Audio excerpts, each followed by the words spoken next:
Now, another potential worry for the markets is the prospect of more pain in the banking sector. Hugh Sun writing about that on CNBC.com this morning. He joins us now on set. And Hugh, this is a continuation of what we were talking about back in March, post SVB, and the idea that there was going to be necessary consolidation in the regional banks, right? Because their costs are going up. But how is that going to affect, say, the KRE and these stocks? Because they're already still down. They're already depressed. I don't think that there's any real belief that reflects anything but pessimism about the sector. And it is a pessimistic outlook. The people I speak to basically say this. This sector, particularly the smaller banks, regional banks, it's going to be under earnings duress, earnings pressure for the foreseeable future. Rates are high and potentially rising higher. We know what that's done. That basically hurts their underwater bonds on their balance sheet, and at the same time leads to deposit flight, right? So when we see second quarter earnings results later this month for these regionals, and I'm thinking of KeyCorp, Comerica, I'm thinking of Zions, and these banks in particular, they've already signaled some pressure on net interest margins.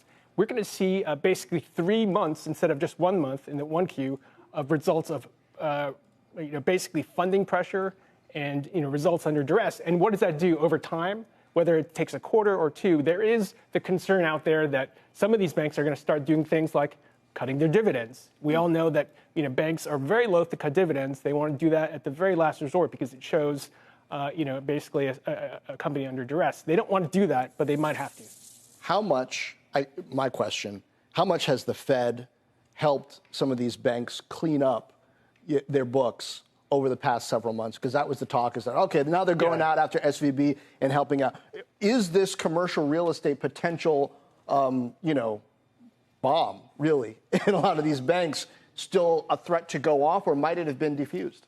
They've been the doctor, but also the perpetrator, too. They've given them time. They've also given them pressure. So, we know that people like Jamie Dimon have been calling all the regionals and saying, use this time now to fix your balance sheets.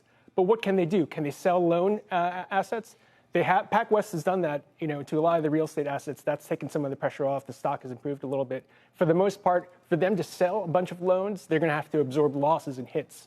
And so they're loath to do that. They're in a bit of a bind. They can't raise equity. The long-only players are not buying a new issuance of bonds, of banks because rates are still rising. So they're in a bit of a fix, John.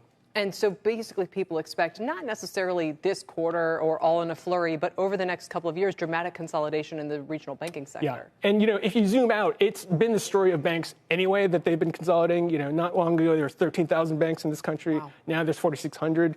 The people I speak to, the consensus seems to be cut that in half. So 2,300 banks are going to disappear, swallowed by stronger balance sheet banks in the next coming years. Yeah, and I guess for now, earnings season could tell us who might be the acquirees and maybe who are the stronger ones that might be the acquirers, because we have to go past a couple of big banks. Unless they keep waiving deposit caps, is it going to be a top 5 bank, or we're talking, second tier? Yeah, the action, I suspect, is going to be below the mega banks. Obviously, their deposit bases, prohibit them from buying other deposit institutions. So, if you think about it, there was a bit of an arbitrage to make. If you're under 250 billion assets, like SVB, like First Republic, you could skate along with lower federal oversight. And we saw what happened to those institutions. They're obviously closing those loopholes. And Michael Barr has talked about that today with institutions over 100 billion getting more oversight.